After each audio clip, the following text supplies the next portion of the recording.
है ना, conservation of energy, ये लॉ हमने पढ़ा।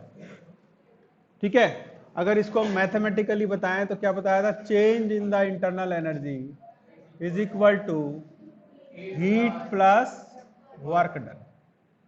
ये इसका मैथमेटिकल ऑपरेशन, मैथमेटिकली हम फर्स्ट लॉ को इस तरह से समझा सकते हैं। मतलब क्या है, मतलब सिंपल सा है कि ये हमारा सिस्टम है और इस सिस्टम में क्या है, ये कोई गैस हमने भर के रखी है और गैस के अंदर गैस के पार्टिकल होंगे और पार्टिकल के अंदर बड़े तरह की एनर्जी होगी, जैसे ट्रांजिशनल। ट्रांजिशनल मतलब कि पार्टिकल एक जगह से दूसरी जगह जाएगा तो एनर्जी रहेगी। रोटेशनल, घूमेगा, क्योंकि जैसे क्रिकेट की बॉल को देखा आपने, ऐसे फेंकते हैं तो फेंकता सामने है लेकिन वो रोटेट होती हुई जाती है, तो पार्टिकल है, घूमता घूमता टक्कर मारेगा एक दूसरे को। तो ये मैंने कुछ एग्जांपल बताया, ऐसी जितने तरह की एनर्जी पॉसिबल है ना, जितनी एनर्जी हम पढ़ते हैं वो सारी होती हैं, और उन सब का जो समय वो क्या कहलाता है, इंटरनल। क्या कहलाता है, इंटरनल। अब ये सिस्टम के अंदर है, ये जो सिस्टम के अंदर इंटरनल एनर्जी है, फर्स्ट कंडीशन पे मान लिया कि शुरू में जब हमने एक्सपेरिमेंट स्टार्ट किया तो इंटरनल एनर्जी क्या था, U था। क्या था ये, U1 था। ठीक है, अब क्या होगा, थोड़े देर बाद ये जो इंटरनल एनर्जी है वो चेंज हो जाएगी। कैसे चेंज हो जाएगी, या तो ये हीट जनरेट करेगी या वर्क डन करेगी। जो इंटरनल एनर्जी है वो दो काम आएगी, या तो हीट जनरेट करेगी या वर्क डन करेगी। तो इसका मतलब अब थोड़ी देर के बाद इंटरनल एनर्जी हो जाएगी U2। ठीक है, तो हमें कैसे पता चलेगा पहले और बाद का फर्क, हम निकालेंगे डेल्टा U। तो U2 minus U1, this is called change in the internal energy. अब चेंज जो हुआ, खर्चा हुआ, वो कहां गया, या तो टेम्परेचर बढ़ाने में या वर्क डन करने में। ठीक बात है, तो हमने बताया कि वर्क भी दो तरह से हो सकता है, या तो सिस्टम वर्क करे या सिस्टम पर वर्क करे। जब सिस्टम वर्क करता है तो वैल्यू क्या आती है, नेगेटिव। यानी कि यहां आपने एक पिस्टन लगा दिया है और ये सिस्टम इस पिस्टन को धक्का मार रहा है, तो work done by the system, value should be negative. दूसरा है कि हमने इस पिस्टन से इसको दबाया, तब भी देखो चेंज, चेंज का मतलब पहले और बाद में फर्क है, पहले और बाद में फर्क है। ऐसा नहीं है कि कम ही होना है, बढ़ भी सकती है। तो क्या है, जब work done by the system होगा तो वर्क की वैल्यू क्या आ जाएगी, पॉजिटिव। इसी तरह हमने क्यू की बात बताई थी, या तो सिस्टम से एनर्जी बाहर हीट निकलेगी या सिस्टम हीट लेगा। तो दो बातें आप प्यार से समझ लीजिए, दिमाग में बैठा लीजिए, इनसे भी हम छोटे छोटे न्यूमेरिकल करेंगे अच्छे अच्छे। आगे बात समझ में हमने। अब एक और बात हमने बताई थी, हीट कैपेसिटी। क्या बताई थी, हीट कैपेसिटी क्या थी, फॉर्मूला बताओ जरा। C is equal to Q upon M delta T। Meaning क्या है, मास, मास कितना ले लिया, 1 ग्राम। 1 ग्राम ऑफ गैस कम ले लिया आपने, उसका टेम्परेचर हमको कितना राइज करना है, 1 डिग्री सेंटीग्रेड। राइज करने के लिए जितना क्या हीट आपको देना पड़ेगा, जितना हीट आपको देना पड़ेगा वो क्या कहलाती है, हमारी हीट कैपेसिटी। ठीक है, सिंपल बात समझ में आ गई। अच्छा, दूसरी बात देखिए, इसको फिर हमने दो पार्ट में डिवाइड किया। एक और तरीका आपने बताया था, अगर हम इसको मास में ना लेकर मोल्स में ले ले तो फॉर्मूला क्या हो जाएगा, C is equal to Q upon N delta. सबको क्लियर है ना ये बात। तो यहां पर डेफिनेशन क्या हो गई कि 1 मोल, किसी गैस के 1 मोल का टेम्परेचर 1 डिग्री सेंटीग्रेड राइज करने के लिए जितनी हीट सप्लाई करनी पड़ेगी वो क्या कहलाएगी, उसकी heat capacity, specific heat capacity. क्या, स्पेसिफिक। जब भी 1 लग जाए ना कहीं तो स्पेसिफिक हो जाता है। फिर हमने दो बातें और बताई थी, क्या बताई थी, specific heat capacity at constant volume. तो क्या कर देना है, C की जगह CV और Q की जगह QV और N डेल्टा T। आ गई बात समझ में। क्लियर? और दूसरा क्या था? Specific heat capacity as constant pressure, क्या लिखेंगे? QP upon N delta T. बोलो समझ में आ रहा है सबको?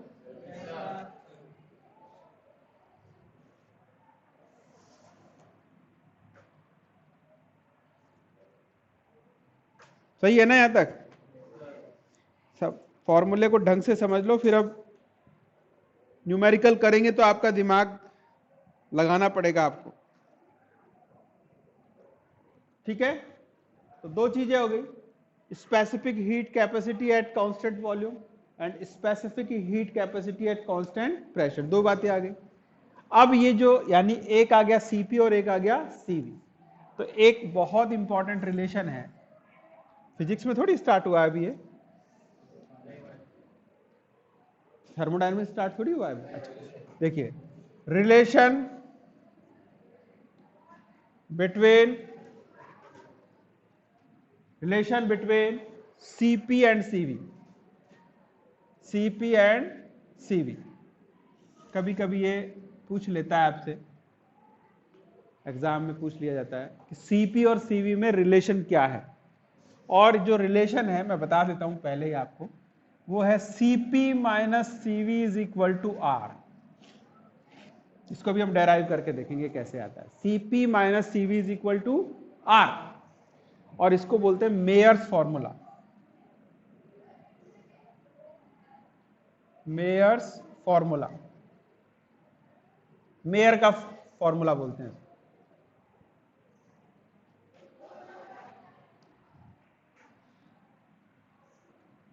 Myers formula. अब बात है कि इसको हम डेराइव कैसे करें, सीपी और सीवी का रिलेशन डेराइव कैसे करें।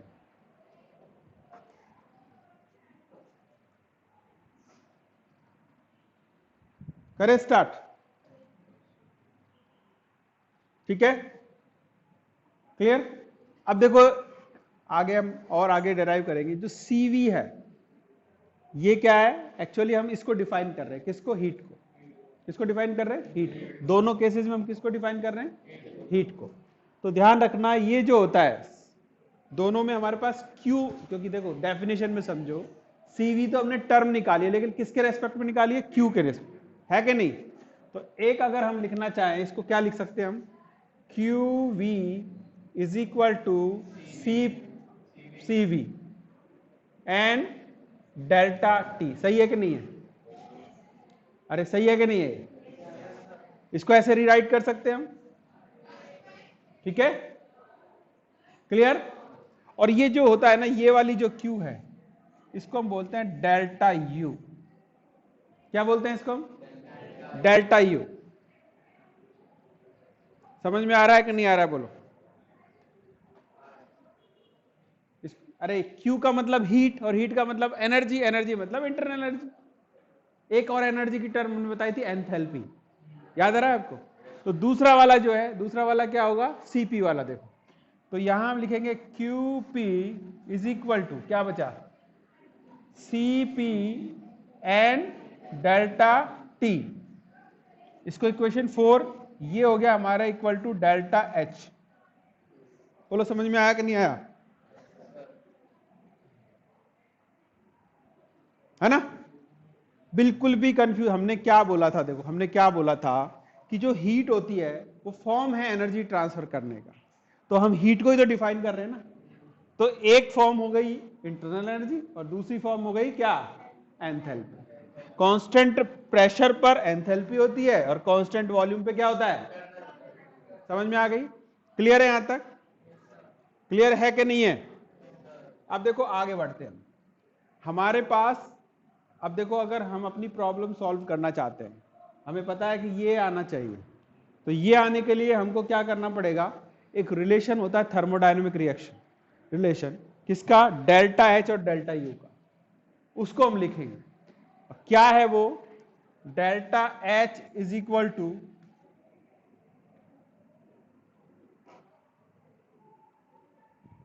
Delta U plus P delta V।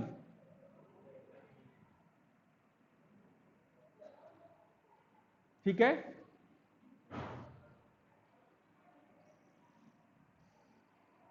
या पी डेल्टा वी लिख सकते हो उसको, जैसे समझ में आ गया, ये रिलेशन हमारे पास है। अब आपको कहानी पूरी समझ में आ गई होगी, आई कि नहीं आई? कि एक तो हम जानते हैं कि पीवी इज इक्वल टू क्या होता है, एनआरटी, है कि नहीं? सही के गलत? रख दो तो वैल्यू एनआरटी है, तो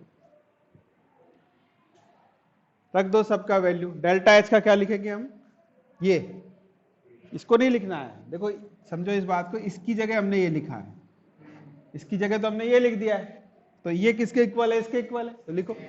तो क्या लिखेंगे हम इसको, C P N delta T is equal to C V N delta T plus, क्या लिखेंगे बोलो,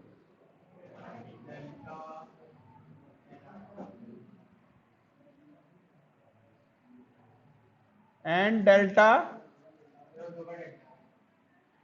कहां, ठीक है,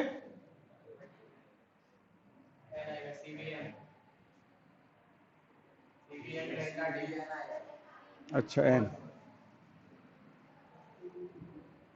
ठीक है, समझ में आ ही गया होगा आपको क्या करना है, C P N delta T, इसको सीवी को इधर ले लेते हैं, ये वाली यूनिट को इधर ले जाते हैं, क्या आ जाएगा, minus C V N delta T is equal to n delta R T, ठीक है। यूं लिख सकते हैं इसको, C P N delta T minus C V N delta T, n R तो कांस्टेंट है, क्या हो गया, डेल्टा टी, कॉमन ले लो, क्या कॉमन आ रहा है इसमें से, एन डेल्टा, दिख रहा है नहीं दिख रहा नीचे, N delta T C P minus C V is equal to N R delta T, cross करो, क्या क्या कट गया, एन एन डेल्टा टी बच गया, यही क्या बच गया, सही प्रूफ हो गया ना, सही तो है ही, लिखा है तो जब लिखा है तो सही है ही, लेकिन प्रूव हुआ कि नहीं हुआ? तो कभी कभी ये 1 2 3 नंबर में पूछ लेता है, इससे आसान है, देखो चीजों को लिंक करते हुए पढ़ोगे ना तो सब चीजें आसान लगेगी, और लिंक नहीं रखोगे तो फिर आपको अजीब फीलिंग आने लगेगी क्या पढ़ रहे हैं। इसलिए किताब को पढ़ते जाओ, समझते जाओ, सब कुछ थोड़ा खिचड़ी बना के लिखा है, लेकिन वही सारा लिखा है जो हम बता रहे हैं आप, ठीक है, लिंक करके पढ़ना है, दिमाग में फ्लो चार्ट होना चाहिए कि हम किस तरफ जा रहे हैं और क्यों जा रहे हैं, ठीक है। क्लियर हो गई यहां तक बात, सबको समझ में आ गई? इस फॉर्मूले से कोई दिक्कत? देखो हीट में पहुंचे थे हम, हीट से हमने स्पेसिफिक हीट पकड़ी और स्पेसिफिक हीट से हमने रिलेशंस निकाल ली, कब, कांस्टेंट वॉल्यूम पर और कांस्टेंट प्रेशर। क्लियर हो गई यहां तक बात, ठीक है ना?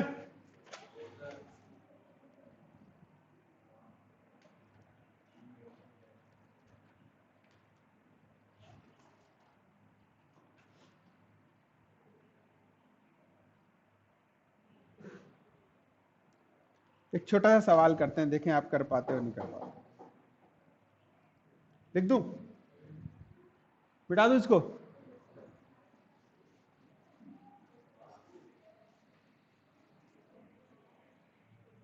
कोई बात नहीं, वो मैंने रिकॉर्ड पे डाल दिया है, अब ये नीचे ग्राउंड फ्लोर पे क्लास है ना, नेटवर्क थोड़ा कम रहता है, इसलिए मैंने इसको रिकॉर्ड कर दिया है, उसमें साफ दिखेगा, उसको देखिए।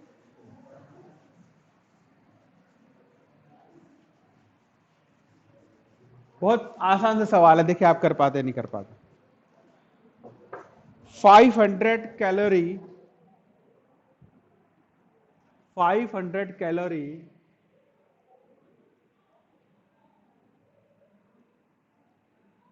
of heat is given to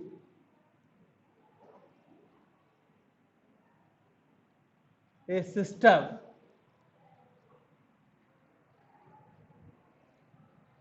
and system perform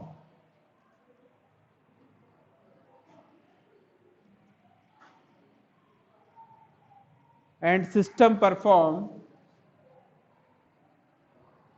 300 calorie work. 300 calorie work. Calculate change in internal energy. बहुत आसान सवाल है,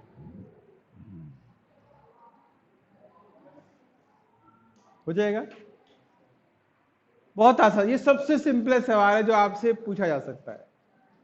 अगर न्यूमेरिकल 100% पूछा जाएगा. ये जितने चैप्टर, 3 चैप्टर है ना, इनमें से न्यूमेरिकल फर्स्ट प्रायोरिटी पे. क्वेश्चन आएगा भी ना तो एक पार्ट न्यूमेरिकल जरूर रहेगा. और अगर थर्मोडायनेमिक्स से कोई न्यूमेरिकल आता है तो ये सबसे आसान न्यूमेरिकल है. करो इसको, कैसे सॉल्व करोगे.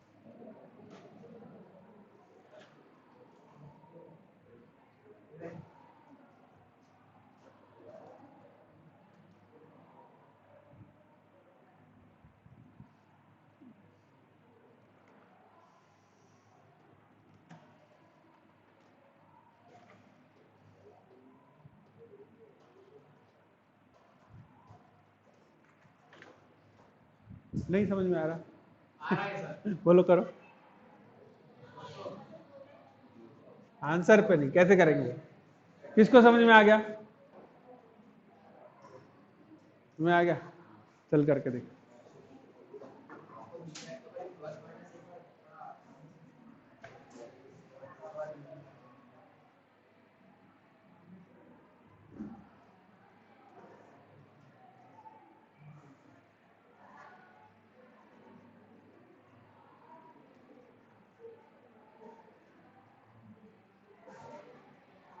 ये क्या किया है? तो ये U2 कहाँ दिया है हमको? हाँ? तो हीट है वो, तो U2 थोड़ी है.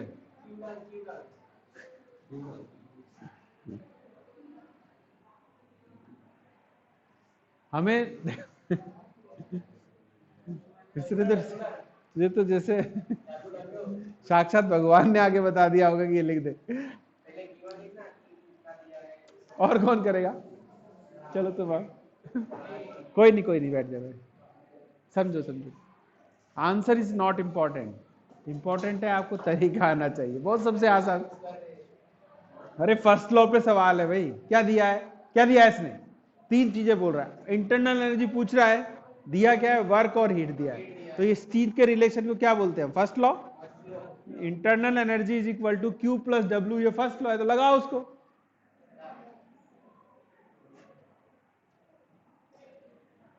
दोनों की यूनिट सेम दी है तो चिंता की कोई बात नहीं है. कैपिटल यू लिखते हैं ना, यू कैपिटल आता है हमेशा. यू. अरे मैं यू बोल रहा हूं. हाँ.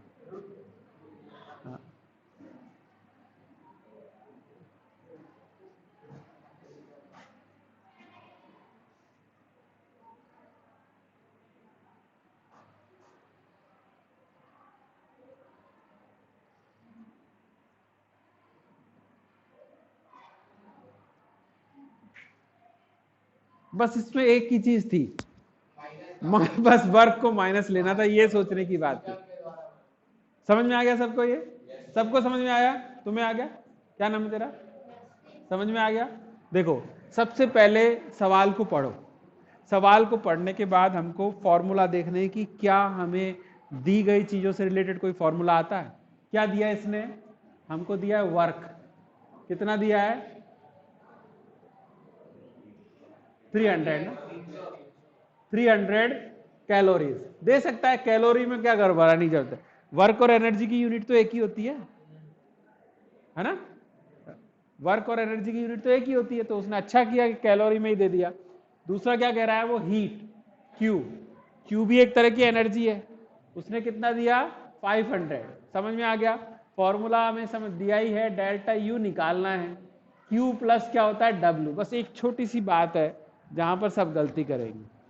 मान लो ये याद भी आ गया या किसी से नकल भी मार दिया तो क्या करेगा, इसको ऐड कर देगा। मैंने कहा ना पूरा उल्टा फर्क पड़ेगा।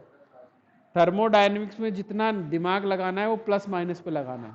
अभी आंसर आ रहा है 200, उल्टा मार दोगे तो कितना आ जाएगा 800। समझ में आ गई? अब देखो कॉमन सेंस लगाना है। कैसे लगाना है कॉमन सेंस? कैसे लगाया आपने कॉमन सेंस? अब है क्या? हाँ बोलो बोलो। हाँ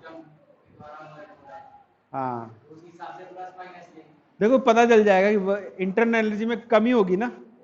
इंटरनल एनर्जी में क्या हो रही है? कमी हो रही है। हम कह रहे हैं जब work change in internal energy work कर रहा है या करो सिस्टम कर रहा है ना वर्क, तो उसकी इंटरनल एनर्जी कम होगी, तो कम आनी चाहिए वैल्यू। समझ में आ गई ना बात? क्लियर है कि नहीं है? ये सबसे सिंपलेस्ट और आसान तरह का सवाल है। सबको समझ में आ गया होगा, इसको कोई गलत नहीं करेगा, यही से आप समझेंगे। एक और ले ले।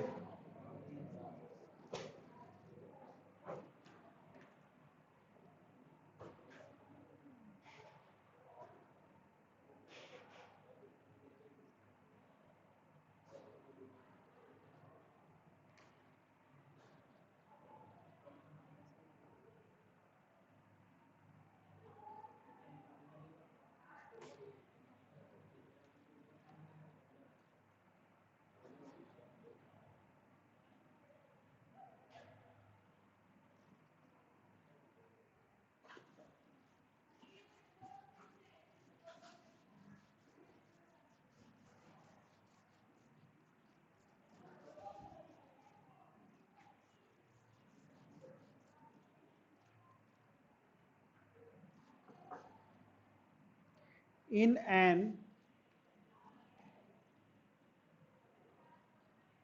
isothermal process, आइसोथर्मल का मतलब क्या होता है? ऐसा प्रोसेस जो किस पे हो? Constant temperature. यही मतलब होता है ना इसका। अरे आइसो का मतलब क्या होता है? सेम, और थर्मल का मतलब टेम्परेचर। ऐसा प्रोसेस जिसमें टेम्परेचर को आपने कांस्टेंट कर दिया है, क्या कहलाएगा? आइसोथर्मल।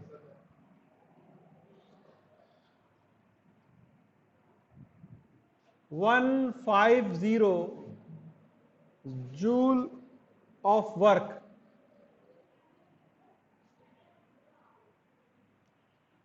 आइसोथर्मल सिस्टम है जिसमें 150 joule of work is done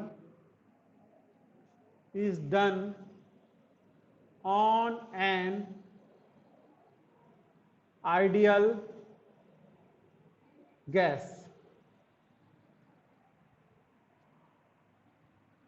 calculate, क्या क्या कैलकुलेट करा रहा है ये? नंबर 1 Q और नंबर 2 डेल्टा U।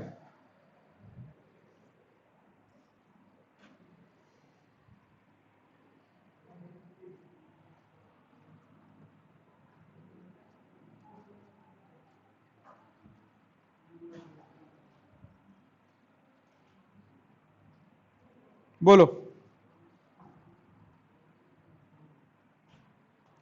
हाँ, in an isothermal process, in an isothermal process 150 joule of work is done on an ideal gas.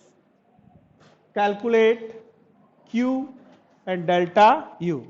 ऐसे समझ लो इसको कि ये कंटेनर है और इसमें एक लगा दिया हमने, पिस्टन लगा दिया, और यहां क्या भरा है हमने? एक आइडियल गैस। आइडियल गैस भर के रखा, ठीक है। तो पिस्टन क्या कर रही है? इस पे वर्क कर रही है। वर्क ढंग से पढ़ो, वर्क इज डन ऑन, इस पे वर्क हो रहा है, तो वर्क कैसा हो जाएगा? पॉजिटिव।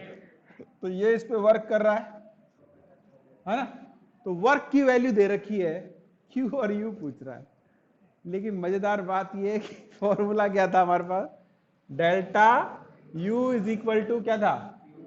Q plus W. तो केवल डब्ल्यू दे रहा है और ये दो पूछ रहा है, क्या करें?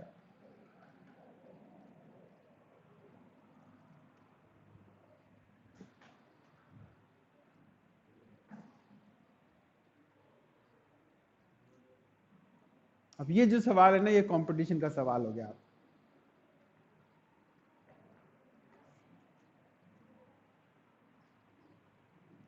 ये जो सवाल है इसको हम क्या मान सकते हैं, कंपटीशन का। जितनी वैल्यू कम देगा ना, जितना कम लिख के देगा वो उतना ही हाई लेवल का सवाल हो जाता है, क्योंकि उसमें क्या है, फिर आपको उसकी पीछे की थ्योरी आनी चाहिए।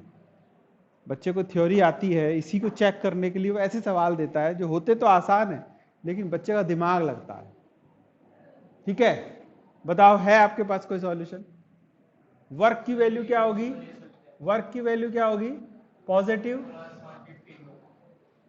150, इतना तो गिवन है ना। अब क्या करें?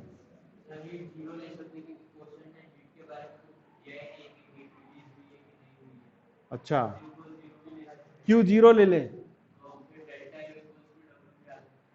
आ सकता है यार, बिल्कुल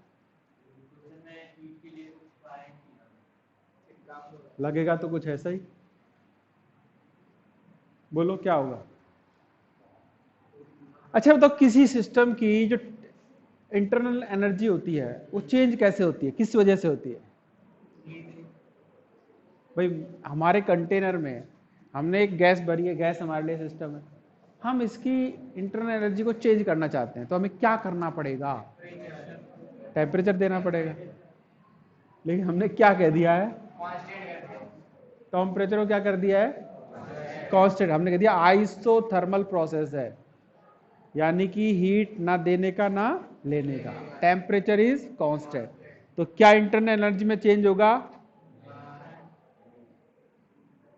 इंटरनल एनर्जी क्या होगी? जीरो हो जाएगी। तो जो काम आप क्यू के लिए बोल रहे हो ना, वो किसके लिए एक्चुअली? यू के लिए। कि टी कांस्टेंट, तो डेल्टा यू क्या होगा? जीरो। ठीक है, तो किसकी वैल्यू निकालें हम? क्यू की। निकालो कितनी आएगी? ये हो गया जीरो, ये हो गया जीरो, ये हो गया क्यू, और वैल्यू कितनी आ गई? 150 जूल। निकालना क्या है? क्यू। तो क्यू इज इक्वल टू क्या होगा? इधर जाएगा, -150 जूल। बोलो सही है कि नहीं? आसान सवाल है।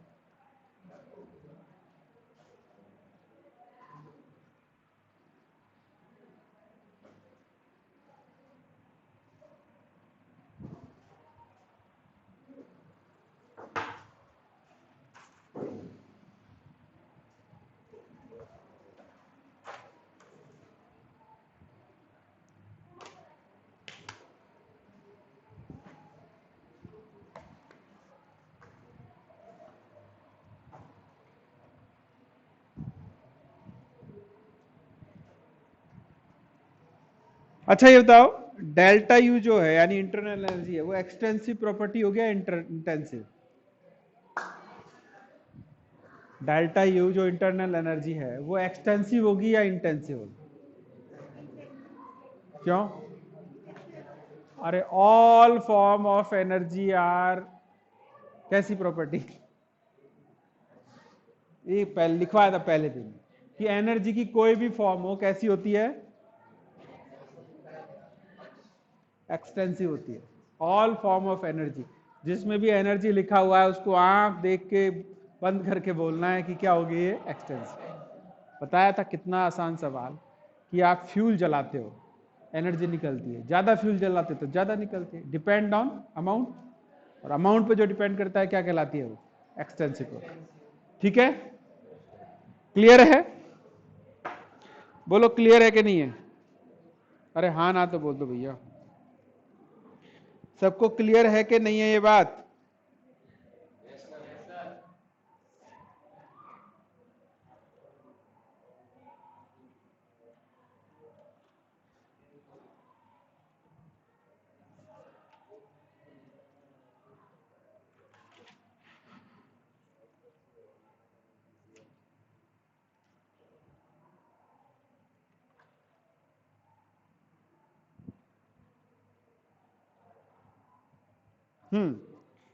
एक और टर्म है छोटी सी जो हमें जानना बहुत जरूरी है, वो है स्टेट फंक्शन या स्टेट वेरिएबल्स।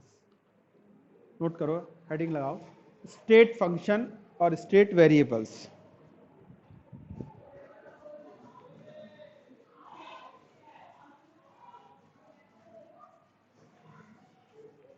स्टेट फंक्शंस और स्टेट वेरिएबल।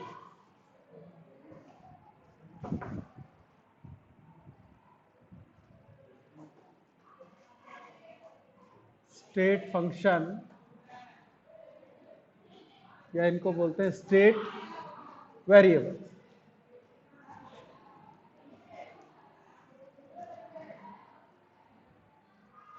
स्टेट का मतलब समझ में आता है आपको?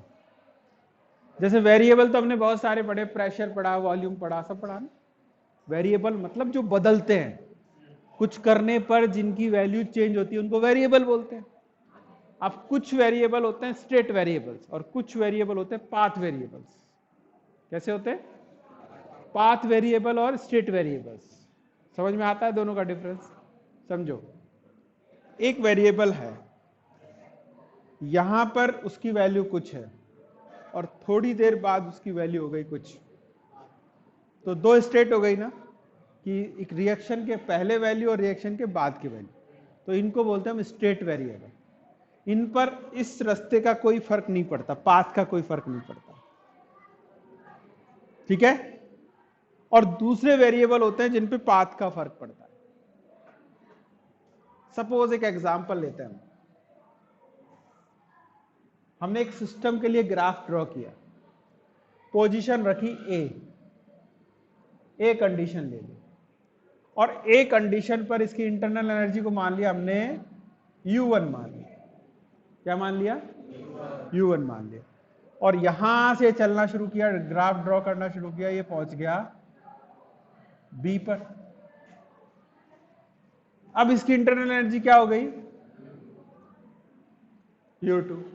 फिर मान लो फिर घूम के ये आ गया सिस्टम यहां पे, तो यहां दो ही चीजें डिफाइन है, या तो ए या बी, या तो सिस्टम की एनर्जी या ए है या फिर सिस्टम की एनर्जी है, ठीक है। लेकिन मान लो वर्क करना है हमको, वर्क को हम देखते हैं वर्क कैसा है, स्टेट फंक्शन है या पाथ फंक्शन है। तो वर्क के बारे में क्या ख्याल है आपका? भाई मान लो कि आदमी यहां से चला और वापस यहां आ गया, तो लग रहा है कि उसने कोई काम ही नहीं किया। भाई फिजिक्स की भाषा में क्या होता है ना, W is equal to F into S होता है, फोर्स इंटू डिस्प्लेसमेंट होता है। तो इंसान देखो कितना अजीब कई जगह साइंस करता है, वो कहता है कि अगर आप यहां से चले और यहां से चलकर वापस आकर आप थोड़े से एक कदम पहले रुक गए तो आपने वर्क किया है, लेकिन अगर वहीं खड़े हो गए तो वर्क नहीं किया है। ऐसा कहता है ना फिजिक्स, क्योंकि कहता है डिस्प्लेसमेंट चाहिए उसको, डिस्प्लेसमेंट चाहिए। जैसे ये दीवार है, मैं इस दीवार पे धक्का मारूं या इस टेबल पे धक्का मारूं, अब बात क्या होगी, मुझे टेबल पे धक्का जब मारना है तो मुझे ताकत कम लगानी पड़ेगी और टेबल खिसक जाएगी। सब कहेंगे नहीं वाह सर आपने टेबल को खिसका दिया। लेकिन मैं उससे 4 गुना ताकत अगर इस दीवार पे लगा दूं, ये तो टस से मस नहीं होगी ना। क्या हो यार, दीवार तो वहीं खड़ी है, दीवार तो वहीं खड़ी है, कोई चेंज नजर नहीं आया। लेकिन थकावट तो हुई ना, वर्क तो किया है। उससे काम करने वाले से पूछो, वर्क तो किया है ना उसने। तो ये वर्क जो है एक पाथ फंक्शन है। कैसा फंक्शन है? पाथ फंक्शन है। और जैसे इंटरनल एनर्जी हुआ या कई और सारी चीजें हैं एनर्जी के स्पेशलिस्ट, सारे क्या होते हैं, कैसे फंक्शन होते हैं? स्टेट फंक्शन होते हैं। यानी इनकी दो स्टेट डिफाइन होती है, एक काम करने से पहले और एक काम करने से बाद। लिख लीजिए आप इसमें, स्टेट फंक्शन में लिखिए which depends only upon initial and final condition. Depends upon only on initial and final condition। समझ में आ गई बात? जैसे प्रेशर की बात करते हैं, हम कहते हैं चेंज इन द प्रेशर, जहां चेंज लग जाए ना डेल्टा, वो सब पाथ फंक्शन। जहां चेंज दिख जाए वो सब क्या है? Path function. कैसे निकालेंगे इसको?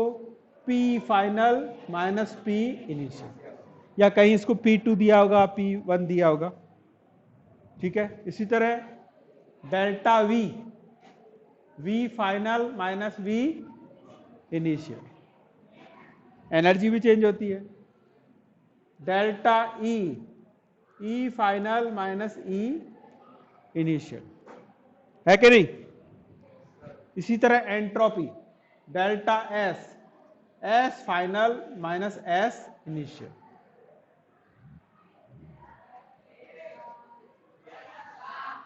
ठीक है,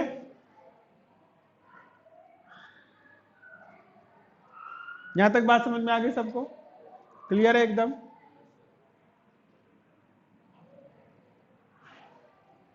तो ये थे हमारे कैसे पाथ फंक्शन। अच्छा, डेल्टा क्यू क्या होगा,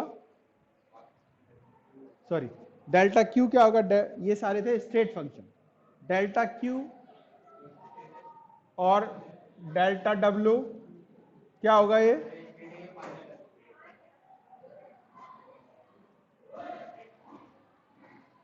ये क्या होंगे, ये पाथ पे डिपेंड करते हैं। किस पे डिपेंड करते हैं, पाथ पे डिपेंड करते हैं, ये पाथ फंक्शन। ये सारे क्या हैं, देखो सिंपल, कई सारी चीज हम लिखते हैं। हमने फॉर्मूला जब लिखा था delta U is equal to Q plus W, जहां डेल्टा लिखा है ना वो स्टेट फंक्शन होता है, बताया ना यही। वही स्टेट का मतलब चेंज इन स्टेट, और चेंज इन स्टेट मतलब डेल्टा। इस पे लिखा था क्या हमने डेल्टा, तो ये क्या है, पाथ फंक्शन, याद रखने के लिए बता रहा हूं। इसके अंदर बहुत सारी थ्योरीज और ये, तो कंफ्यूज नहीं होना है। मेरे हिसाब से यहाँ तक चीजें आपको क्लियर हो गई होंगी। धीरे धीरे हम, अब जो नेक्स्ट क्लास होगी कल, देखिए कल मैं बता दूंगा आपको, टाइम डाल दूंगा, जब भी क्लास के लिए बोला जाए आप सारे ज्वाइन करें। अब हम एक इंपॉर्टेंट पार्ट करने वाले हैं, वर्क का फॉर्मूला डेराइव करेंगे अलग अलग प्रोसेसेस के लिए, अलग अलग कंडीशंस के लिए। इस पे सवाल बहुत आता है। अलग अलग प्रोसेस मतलब, कहोगे सर मतलब isothermal process, isobaric process, irreversible process, reversible process, ठीक है ना। उन सब के लिए वर्क का फॉर्मूला निकालेंगे और ये बहुत इंपॉर्टेंट है। फिर हम और टफ न्यूमेरिकल करेंगे कुछ। अभी मैंने केवल वो न्यूमेरिकल आपसे कराए जो केवल हमारे फर्स्ट लॉ पे डायरेक्ट थे।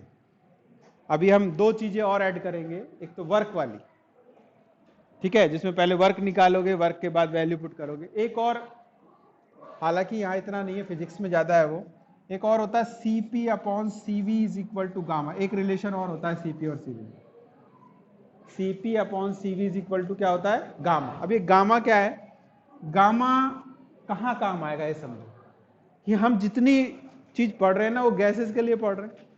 किसके लिए पढ़ रहे हैं, गैसेस के लिए। अब कहेगा कि for helium gas, for nitrogen gas, for ozone gas, जब ऐसा बोलेगा तो मैंने तीन बातें बोली हैं। हीलियम एक मोनोएटॉमिक गैस है, और नाइट्रोजन एक डायएटॉमिक गैस है, और ओजोन एक ट्राइएटॉमिक गैस है। तो गामा की जो वैल्यू होती है ना, ये हर टाइप के, यानी मोनोएटॉमिक, डायएटॉमिक और ट्राइएटॉमिक के लिए अलग अलग होती है। तो ऐसे सवाल जब आएंगे तो हम गामा के बारे में पढ़ेंगे। तो हमें इसका गामा की बताऊंगा मैं आगे, पर थोड़ा थोड़ा चलते हैं धीरे धीरे, घबराने की जरूरत नहीं है। अगली क्लास में हम वर्क के लिए करेंगे, कुछ न्यूमेरिकल करेंगे, फिर मिला के न्यूमेरिकल करेंगे। ठीक है बच्चों, चलो आज के लिए काफी। अटेंडेंस भेज देना भाई मुझे।